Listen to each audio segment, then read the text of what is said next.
వాల్మీకి మహర్షి చేత రచింపబడినటువంటి రామచరిత్ర శతకోటి విస్తరంగా ఉన్నదని, శతకోటి శ్లోకాలని ఎలా విభాగం చేశారో కూడా ఆనందరామాయణంలో చెప్పడం జరిగింది. అలాంటి శతకోటి విస్తరమైనటువంటి ఆనందరామాయణంలో ఆనంద స్వరూపుడైన రాముని యొక్క దివ్యమైనటువంటి చరిత్ర మొత్తం కూడాను 9 కాండలలో చెప్పారు. 9 కాండలలో కూడా మొత్తం 12,252 శ్లోకాలుగా చెప్పారు. రామచంద్రమూర్తి యొక్క దివ్యమైనటువంటి చరిత్ర శ్రీమద్ రామాయణంలో 24,000 శ్లోకాలతో వాల్మీకి మహర్షి చెప్పడం జరిగింది. అందులో రామచంద్రమూర్తి యొక్క రావణవధాంత వృత్తాంతం వరకే చెప్పడం జరిగింది. తర్వాత కథ ఏం జరిగింది అనేది, ఎందుకంటే ఇదంతా కూడా చరిత్రకారులందరూ పరిశీలిస్తే కూడా రామచంద్రమూర్తికి 40 సంవత్సరాలు వచ్చేసరికి ఈ కథ అంతా అయింది. 11,000 సంవత్సరం రాజ్యపాలన చేసిన రామచంద్రమూర్తి యొక్క లీలావతారం యొక్క వైభవం మొత్తం కూడా ఎక్కడ చెప్పబడింది అంటే ఈ శతకోటి శ్లోక పరిసరమైన రామాయణంలో చెప్పారు. ఒక్కొక్క చోట ఒక్కొక్క దీపం వాళ్ళకి కొంత అనుగ్రహించినట్టు కూడా కథలో వస్తుంది. అలాంటి ఆ రామచంద్రమూర్తి యొక్క రావణవధాంతానంతర కథ ఏదైతే ఉందో అది కూడా ఇక్కడ చెప్పబడడం జరిగింది. ఇలాంటి ఒక దివ్యమైనటువంటి ఆనందరామాయణాన్ని వినే భాగ్యం కూడా స్వల్పమైనటువంటి పుణ్యం చేత లభించేది కాదు అని, అలాంటి ఒక అవకాశం మనకు రామచంద్రమూర్తి ఆంజనేయ స్వామి అంతర్యామి పొందామని మనకు అనుగ్రహిస్తున్నారు. కాబట్టి ఇలాంటి ఒక సన్నివేశాన్ని మనం పొందగలుగుతున్నాం. అయితే మొట్టమొదటి శ్రీమద్ భాగవతాది గ్రంథానికి మహాత్మ్యం ఉన్నట్టుగానే ఆనందరామాయణానికి కూడా మహాత్మ్యం అనేటువంటి దీనిలో చేరిన అదే కొంత భాగాన్ని మహాత్మ్యంగా చెప్పారు. రామచంద్రమూర్తి రావణ సంహారం చేసిన తర్వాత సీతామ్మవారితో కలిసి బంధువులతో అందరితో కలిసి నిజంగా రాజ్యపాలన చేస్తూ ఉన్నారు. ఆ సందర్భంలో అయోధ్యానగరంలో రామచంద్రమూర్తి దగ్గరికి ఒక దూత వచ్చి ఒక రామచంద్రమూర్తితో ఒక విన్నపం చేశారు. స్వామి, ఇప్పుడు దాకా మీ సేవ చేశాను కానీ ఇక పైన మీ సేవ నేను చెయ్యలేను, నాకు ఆజ్ఞ ఇస్తే నా ఇంటికి వెళతాను అన్నారు. అనేసరికి రామచంద్రమూర్తి సేవను వదులుకొని నేను ఇంటికి వెళతానన్నవాడు ఒక్కడు వచ్చాడు. వెళతాననేసరికి నాయన సరే అలాగే వెళ్ళు అని అన్నారు. అతను వెళ్ళాడు, పరిశుద్ధంగా ఉన్నాడు. వాల్మీకి రచించినటువంటి ఆనందరామాయణం చదువుదామనే సంకల్పం కలిగింది. ఆనందరామాయణాన్ని తీసుకొని నవరాత్రి విధానంగా 9 రోజుల పాటు ఆ దివ్యమైనటువంటి ఆనందరామాయణాన్ని చాలా పరిశుద్ధంగా ఉండి ఆ పారాయణ చేశారు. ఆ తర్వాత ఇంత లోపల ఆ 9 రోజులు పారాయణ అయిన తర్వాత ఒక రోజున ఒక దేశంలో పౌరులందరూ కూడాను కొద్దిగా ఆశ్చర్యంగా కొద్దిగా విషాదంగా ఉన్నారు. వేరే ఊరికి వెళ్ళాడు. అక్కడ ఉన్న ఒక ఖండ భూమండలాధిపతి, అంటే ఒక పరిచ్ఛిన్నమైనటువంటి ఒక భూమండలానికి అధిపతి అయినటువంటి రాజు చనిపోతే అప్పుడు అతని యొక్క కుమారుడు ఉన్నాడు, చిన్న పిల్లవాడు. అందుకోసం ఏం చేస్తే మంచిది అని చెప్పి ఆయన స్థానంలో ఎవరినా ఒక మంచి వ్యక్తుడైనటువంటి మంత్రిని ఏర్పాటు చేయాలి అనుకున్నారు. ఆ మంత్రిగా ఎవరైతే బాగా ఉంటుంది అని అనుకున్నారు. అయితే ఒకరిని కాదు వీళ్ళందరినీ మంత్రిగా చేయకూడదని చెప్పి విపదమానాస్తే చతుర్వై నిశ్చయం కూడా కర్ణీ నిజసంధాగ్ర ఆలయ ఏం కలిసి ఒకరు అనుకున్నారు. ఆయన మంత్రి అయితే బాగుంది, ఈయన మంత్రి అయితే బాగుందని అందరినీ నిషేధించగా ఇదేం వద్దు, ఒక ఆడయేను ఉన్నది, ఆ ఆడయేనుకు ఒక దివ్యమైనటువంటి మాల ఇచ్చి ఆ ఆడయేను ఎవరి మెడలో వేస్తుందో అతన్ని మంత్రిగా ప్రధానమైన మంత్రిగా పెట్టుకుందాం అనుకున్నారు. అనుకునేసరికి తదస్తే వెంటనే ఆ సుందరంలో నుంచి ఆ తమ్ముల్లో తీసుకున్నటువంటి ఆ మాల కాస్త ఎవరైతే ఆనందరామాయణం చేసి పారాయణ చేసి ఆ ప్రాంతానికి వచ్చాడో అతని యొక్క మెడలో వేశారు. మెడలో వేయబడింది. అది వెంటనే చూచారు. అతన్ని మహామంత్రిగా తీసుకున్నారు. దివ్యమైనటువంటి వైభవాన్ని అనుభవిస్తూ ఆ పిల్లవాడైనటువంటి కానీ రాజుగా అయ్యేందుకు కూడా ఆ పదవంతా కూడా అనుభవిస్తూ ఈ రకంగా ఉన్నాడు. ఇదంతా తెలిసింది. గత్వా అయోధ్యాం హట్టస్థితం తదాతందూతం వరయామాస. ఎక్కడో అయోధ్యలో ఉన్నటువంటి మహాభాగవత సేవకుడు అతను కాస్త ఒక దేశాంతరానికి వెళితే ఆ ఏనుగు వచ్చి అతని మెడలో వేస్తే ఇదంతా చూసి దేని వల్ల జరిగింది ఏనుగు వెంటనే అతను అనుకున్నాడు, ఆనందరామాయణ చదివిన మర్నాడే ఈ సన్నివేశం జరిగింది కాబట్టి ఆనందరామ చరిత్రలో వచ్చినటువంటి వైభవం ఇది అని అనుకున్నారు. వెంటనే ఇది చూచారు. మిగతా వాళ్ళందరూ కూడా ఏం చేశారంటే రామచంద్రమూర్తి దగ్గరికి వెళ్ళి స్వామి మేము కూడా పారాయణ చేసుకుంటాం, మాకు కూడా సెలవు ఇప్పించండి అని చెప్పి అన్నారు. ఇలా ఒకరినొకరు క్రమక్రమంగా రామచంద్రమూర్తి దగ్గర సైన్యం కానీ పరివారం కానీ అందరూ ఒక్కొక్కరు ఒక్కొక్క రీతిగా పారాయణ చేస్తూ ఉంటే అందులో ఒక్కరికి గ్రామాధికారిగా ఒకళ్ళు, కొంతమంది కోశాధికారిగా రాజ్యంలో ఒక ప్రధానమైనటువంటి పదవిని పొందడం, కొంతమంది గ్రామాధికారులు కావడం, ఇలాంటివన్నీ జరిగిపోయినాయి. ఉదాహరణ ధనం లబ్ధం, ఒక ఆయనకి చాలా గొప్ప ధనం వచ్చిందిగా ఒకరు గ్రామాధికారి అయ్యారు, ఒకరికి రాజపదవి లభించింది, ఒకరికి గొప్పదైనటువంటి ఇల్లు లభించింది. ఇలా ఒక్కొక్కడికి ఒక్కొక్క యోగ్యతను అనుసరించి లభించింది. ఇదంతా చూసిన తర్వాత కొంతమంది ఇంద్ర పదవి కూడా తర్వాత వెళ్ళారట, అగ్ని పదవి కొంతమంది పొందారు. ఇలాంటి గొప్ప కుబేరమీక పదవి పొందినటువంటి వాడు ఉన్నారు. ఇలా ఉంటూ ఉండగా అందరూ కూడా ఆనందరామాయణ చరిత్ర పారాయణలో నిమగ్నులయ్యారు తప్ప రామచంద్రమూర్తి సేవలో ఎవరు కూడా లేకపోయారు. ఇలా ఏమో సర్వత్ర దేశేషు లూటాభావ. ఏ దేశంలో చూసినా ఎవరికైనా పనివాడు ఉన్నారా అన్నారు. లేరండి అన్నారు. ఎందుకయ్యా అన్నారు. అందరూ ఆనందరామాయణ పారాయణ చేసుకుని అభీష్ట స్థితిని పొంది గొప్ప గొప్ప స్థితిలో ఉన్నారు. అందుచేత ఇలా ఉంటూ ఉండగా ఏకదా రాఘవం ద్రష్టుంటే దంతం సర్వే రూపోత్తమ ఆయన ఉండి వాళ్ళ కష్టాలను చెప్పుకుందాం. అయ్యా మాకు పనివాడు కూడా దొరకట్లేదు, అందరూ ఆనందరామాయణం కథని పారాయణ చేసుకుంటున్నారు, ఎవరు లేరు, మాకు ఎవరన్నా పనివాడిని వచ్చేట్టుగా ఏర్పాటు చేయండి అని అడగడానికి కొంతమంది రాజులందరూ రామచంద్రమూర్తి దగ్గరికి వచ్చారు. రామచంద్రమూర్తి దగ్గర కూడా అదే పరిస్థితి ఏర్పడింది. అందుచేత అప్పుడు వెంటనే వాళ్ళకి ఎవరన్నా కొద్దిగా సైన్యం వచ్చినటువంటి వాళ్ళకి ఎవరన్నా ఆతిథ్యం ఇవ్వడానికి ఎవరన్నా ఏర్పాటు చేద్దామా అంటే ఎవరు లేవు. సర్వత్రా సైన్యాన్ని ఆకారయామా, సైన్యాన్ని పిలిస్తే ఎవరు కూడా లేరు. పుత్రాది సైన్యాన్ని దర్శిహోన్నాను ప్రభుత్వ ఆయన ఎవరు లేరయ్యా అని. ఇది ఏంటి ఆశ్చర్యకరంగా ఉంది అని అనుకున్నారు. అందరూ కూడా ఆశ్చర్యమైనటువంటి మనసు కలిగినటువంటి వాళ్ళే వచ్చినటువంటి రాజులను చూసి ఆయన ఎవరన్నా ఉన్నారు అంటే ఎవరు లేకపోయేసరికి ఇప్పుడు లక్ష్మణస్వామిని పిలిచారు. నాయన ఏమిటి రకంగా జరిగింది తత్వా రాఘవోప్యాసి దిశ్యావిష్టమానస. ఆయన రామచంద్రమూర్తి కూడా ఆశ్చర్యపడ్డారు. సృష్టితం బంధుం లక్ష్మణం ప్రేష్య రాక్షసాన్ స్వపురీం ఆనయామాస్తే నేమో రథనాయకం. వెంటనే రామచంద్రమూర్తి దగ్గరికి ఇలా జరిగింది, ఏమిటి పరిస్థితి, ఎందుకు జరిగింది ఈ రకంగా అని అన్నారు. అంటే ఇది రామచంద్రమూర్తి యొక్క దివ్యమైనటువంటి కథను రాసినటువంటి ఏ మహానుభావుడైనటువంటి వాల్మీకి మహర్షి ఉన్నారో ఆయన అడుగుతాం ఈ విషయం అంతా కూడా అనుకున్నారు. ఆ అందరూ కూడా ఏం చేశారయ్యా, పోయి శక్తి తద్వదస్సు హరిస్కరంత రామచంద్ర సత్తా భక్త ధ్యానం క్షణం గురు. ఒక్కసారి ఆలోచించారు వశిష్ఠుల వారు.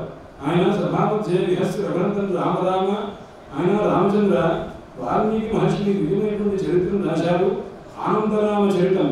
ఆ చరిత్ర ఎటువంటిది అన్నారు. 9 కాండలతో కూడుకున్నటువంటిది. అది విన్నంత మాత్రం చేతనే సర్వసైన్యేషు గ్రహాతే గతాః త్వత్పదం.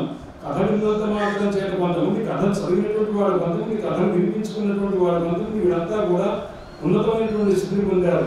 కాబట్టి నశంతి భూసైన్యాన్ని ఆ కారణం చేత అందరూ ఉన్నతోన్నతమైనటువంటి స్థితి పొందడం చేత రామచరిత్ర అనడం వల్ల వినడం వల్ల అలాంటి స్థితిలో నీకు ఎవరు మనుషులు దొరకట్లేదు నాయన. ఇది ఎటువంటిది అంటే నవకాండమికం, 9 కాండములతో కూడుకున్నటువంటి దివ్యమైన ఆనందప్రదమైనటువంటి ఈ కథ ఆయన. ఇది వినడం చేత హీనజావిష్ట భూతాశ్చ ముక్తిగాన, హీనస్థితిలో ఉన్నటువంటి వాడు జన్మచేత హీనుడైన వాడు కూడా ఆ దివ్యమైనటువంటి రామచంద్రమూర్తి యొక్క అనుగ్రహం చేత మోక్షాన్ని పొందినటువంటి వాళ్ళే ఉన్నారు.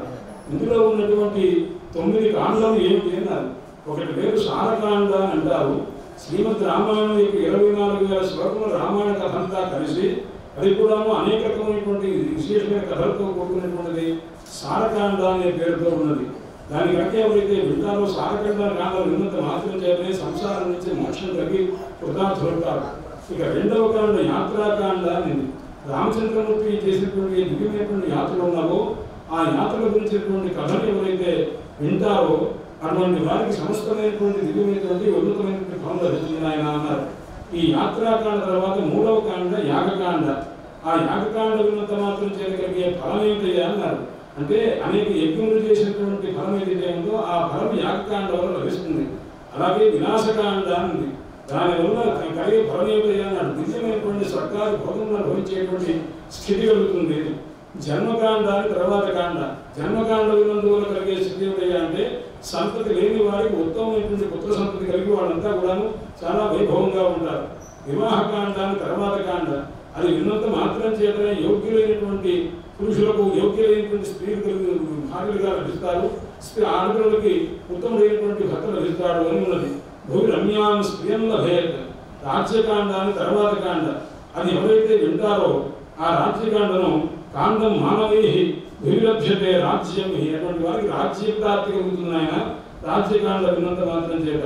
తర్వాత మనోహరకాండ ఉంది. ఆ మనోహరకాండని ఎవరైతే వింటారో అటువంటి వారికి మనసులో కోరుకున్నటువంటి కోరికలన్నీ కూడా లభిస్తుంది. చివరిలో పూర్ణకాండ ఉన్నది. పూర్ణకాండ శ్రవణ మాత్రం చేయడమే పరిపూర్ణమైనటువంటి పరమాత్మ యొక్క దివ్యమైనటువంటి మోక్ష స్వరూపాన్ని పొందుతారు నాయన. కాబట్టి ఇదంతా కూడా మానవులైనటువంటి వారి చేత ఆనందరామాయణం పారాయణ వల్ల ఈ రకమైనటువంటి ఫలాన్ని అనుభవిస్తున్నారు.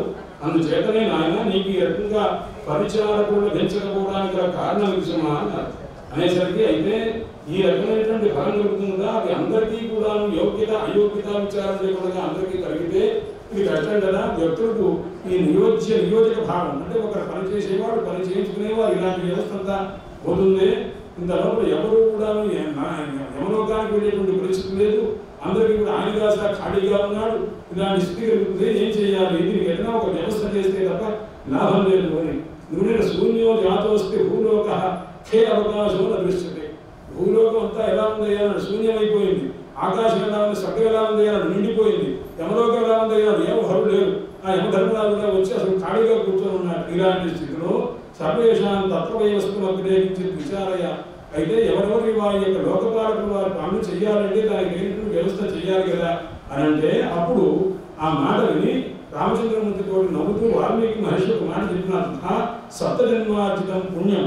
ఎవరికి 7 జన్మల నుంచి పుణ్యం చేసుకొని ఉంటారో ఎవరైతే ఉంటారో అది కూడా దేనివల్ల ఆ పుణ్యము దాన ధర్మానికి ప్రతులు కాదైనా రామచంద్రమూర్తి యొక్క దివ్యమైనటువంటి సేవారూపమైనటువంటి అర్చనారూపమైనటువంటి ఏ పుణ్యాన్ని సంపాదించుకొని ఉంటారో సప్త జన్మార్జితం పుణ్యం మహా అర్చన సముద్భవం. రామచంద్రుడు నన్ను అర్చన చేయడం వల్ల కలిగిన ఏ 7 జన్మల నుంచి చేసేటువంటి పుణ్యం ఉన్నదో అటువంటి యశస్య తస్య ఆనందరామాయణ కథా రుచి.